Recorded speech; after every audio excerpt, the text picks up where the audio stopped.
ഇന്നത്തെ ദിവസം ഒരു സന്തോഷമുള്ള ദിവസമാണ്. മാർച്ച് 16 ഞങ്ങളുടെ ഓർമ്മകളുടെ തീരത്തിലെ ഏഞ്ചലൂട്ടിയുടെ ബർത്ത്ഡേ ആണ്.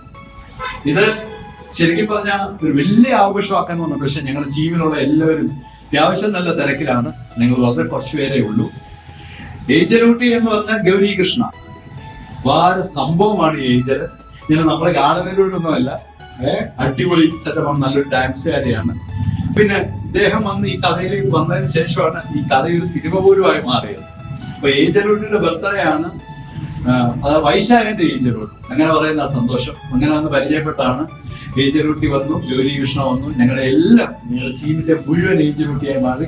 ഇന്ന് ആ ഏഞ്ചലൂട്ടിയുടെ ബർത്ത്ഡേ ആണ്. ഞങ്ങളുടെ ഗ്രൂപ്പിലുള്ള എല്ലാവരും ഏഞ്ചലൂട്ടിക്ക് വിഷസ് അറിയിക്കാൻ പറഞ്ഞു. ഏഞ്ചലൂട്ടി എങ്ങനെയുണ്ട് ഓർമ്മകളുടെ തീരത്ത് ടീമൊക്കെ? അടിപൊളി. ഏഞ്ചലൂട്ടി അവസാനം തകർത്ത് അഭിനയിച്ച് നല്ല തോന്നുന്നു. നിങ്ങൾ ഇതൊക്കെ കഴിയുമ്പോഴാണ് പറഞ്ഞത്. അപ്പൊ ഞങ്ങള് ഈ കേക്ക് ഏഞ്ചലൂട്ടിയുടെ ബർത്ത്ഡേയുടെ കേക്ക് കട്ട് ചെയ്യുവാണ്. വേറെ എന്തെങ്കിലും പറയണോ? ഏഞ്ചലൂട്ടി ഡയലോഗ് പറയണമല്ലോ ഓർമ്മകളുടെ തീരത്തില്. ഏഞ്ചലൂട്ടി വന്ന് പ്രശസ്തമായ ഡയലോഗാണ്, എനിക്കൊരു ബോയ് ഫ്രണ്ടിനെ കിട്ടുമോ അച്ഛാന്ന്. അച്ഛൻ നിന്റെ കയ്യിലിരിപ്പ് പോലെ കിട്ടുമോ ഇല്ലയോ എന്നുള്ളത് അറിയാൻ പറ്റും. ഞാൻ ചോദിച്ചത് ബോയ് ഫ്രണ്ട് ആണെന്ന് ചോദിച്ചാൽ ബോയ് ഫ്രണ്ട് ഒന്നും അല്ല, എനിക്കൊരു ബോയ് ഫ്രണ്ട്. ഞാൻ ലവർ എന്നാണെന്ന് ചോദിച്ചോണ്ട് ഏഞ്ചലൂട്ടി പറയുവാണ്, ലവർ അല്ല, എനിക്കൊരു നല്ല ബോയ് ഫ്രണ്ട് പോയി. ഓക്കെ, കുഴപ്പമില്ല.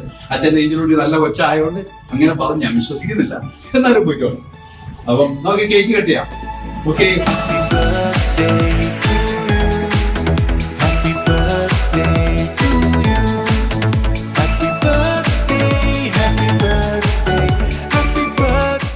ഓർമ്മകളുടെ തീരത്തിന്റെ വിജയത്തിന് വേണ്ടി ഏഞ്ചലൂട്ടിക്ക് ഒത്തിരി നല്ല ജീവിതത്തിൽ ഒത്തിരി ഉന്നതിയും ഐശ്വര്യവും ലഭിക്കട്ടെ എന്ന് പ്രാർത്ഥിച്ചുകൊണ്ട് ഇത് ഒരു തുടക്കമാവട്ടെ.